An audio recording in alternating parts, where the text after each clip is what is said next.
Assalamualaikum warahmatullahi wabarakatuh. Perkenalkan, nama saya Syifa Putri Anggraini. Saya dari Sarjana Terapan Keperawatan kelas 1B dengan NIM. Di sini saya akan menjelaskan tentang materi penerapan fisika dalam keperawatan. Jadi simak videonya. Penerapan fisika dalam keperawatan. Materi yang akan saya bahas itu ada bioakustik, biolistrik, biooptik, dan biofluida. Yang pertama ada bioakustik. Bioakustik adalah studi tentang produksi, resepsi, dan efek suara pada organisme hidup. Ini melibatkan analis bagaimana hewan termasuk manusia menggunakan suara untuk berkomunikasi, berorientasi, dan berinteraksi dengan lingkungan mereka. Studi ini mengintegrasi konsep-konsep dari biologi, akustik, dan ekologi untuk memahami peran dan fungsi suara dalam kehidupan organisme.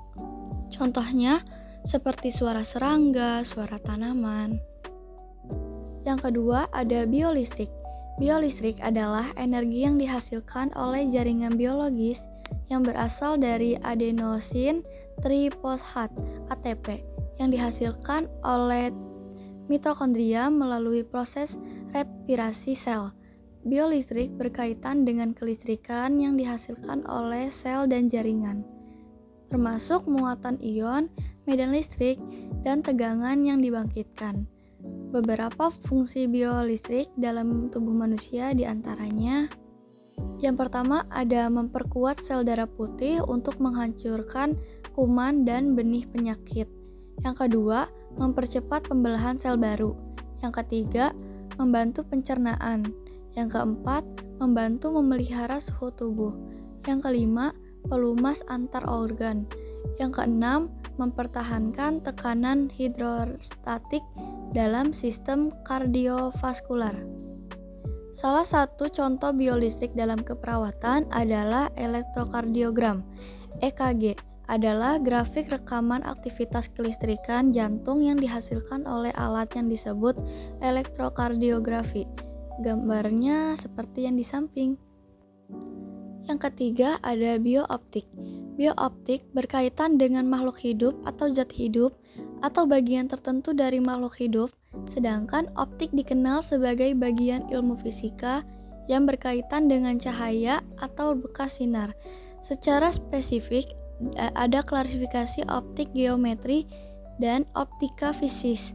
Fokus utama di biooptik adalah terkait dengan indera penglihatan manusia, yaitu mata. Contohnya, mikroskopi fluoresensi dapat digunakan untuk memvisualisasikan lokasi dan aktivitas protein tertentu dalam sel kanker. Yang kedua ada lensa positif atau lensa cembung, yaitu lensa mengumpulkan sinar sejajar yang menembusnya menjadi bayangan mata. Yang terakhir ada biofluida. Biofluida adalah cairan biologis yang ditemukan dalam tubuh manusia atau hewan yang memiliki fungsi penting dalam berbagai proses fisiologis. Biofluida ini berperan dalam menjaga hemostasis, transportasi nutrisi dan oksigen, serta menghilangkan limbah metabolisme. Selain itu, biofluida juga digunakan dalam mendiagnosa medis dan penelitian untuk mengidentifikasi berbagai kondisi kesehatan. Contoh biofluida itu ada darah, mengangkut oksigen, nutrisi, dan hormon ke seluruh tubuh, dan menghilangkan produk limbah. Yang kedua ada cairan rerosa, melumasi organ dalam tubuh seperti paru-paru, jantung, dan organ perut. Yang ketiga ada cairan limfa, terlibat dalam sistem kekebalan tubuh dan transportasi lemak.